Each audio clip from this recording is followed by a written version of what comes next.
Baik, berikutnya kami persilakan ada Ibu Tri Hastuti. Boleh berdiri Ibu Tri Hastuti, akan dijawab oleh Ustazah Nur Fadlina. Assalamualaikum warahmatullahi wabarakatuh. Nama saya Tri Hastuti. Saya ingin bertanya, kita tahu teman kita itu cari muka sama atasan kita. Mengakibatkan kita tuh jadi kan kesel, jadi resign kan, keluar dari kerjaan.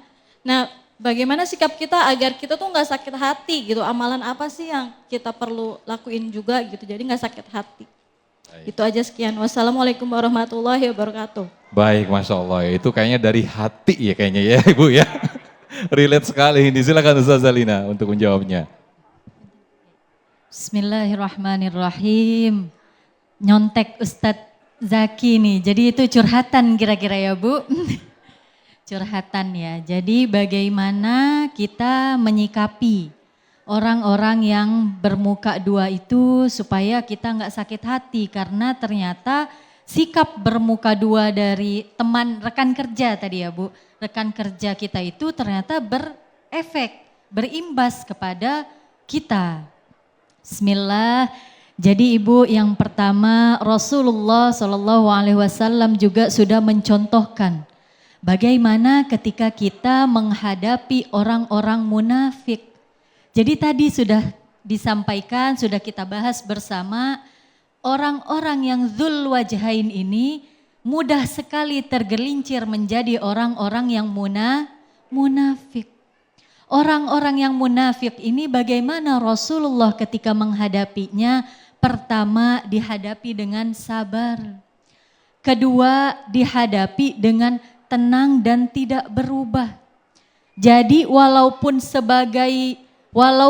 sikapnya, kata-katanya ternyata merugikan kita, jangan dibalas dengan keburukan kembali.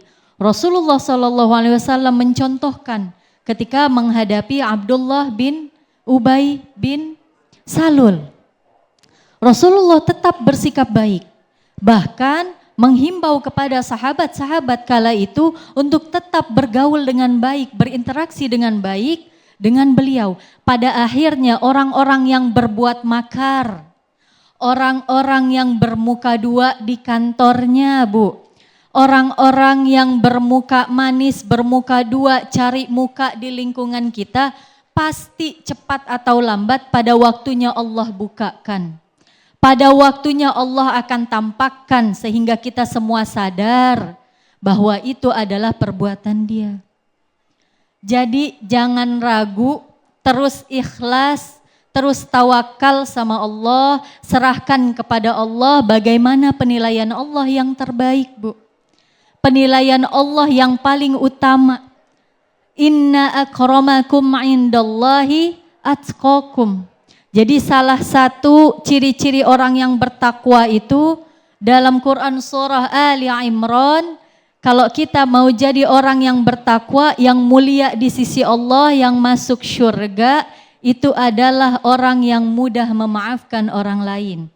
Orang yang tidak mudah marah, orang yang berlapang dada terhadap kesalahan, orang yang berlapang dada terhadap perbuatan orang lain. Semoga Allah berikan kita kesabaran Bapak Ibu menghadapi siapapun di lingkungan kita yang berwajah manis, bermuka dua, dan semoga Allah jauhkan kita dari sikap demikian. Wallahu a'lam bishawab. Amin ya rabbal alamin. Terima kasih Ustazah Lina atas jawabannya.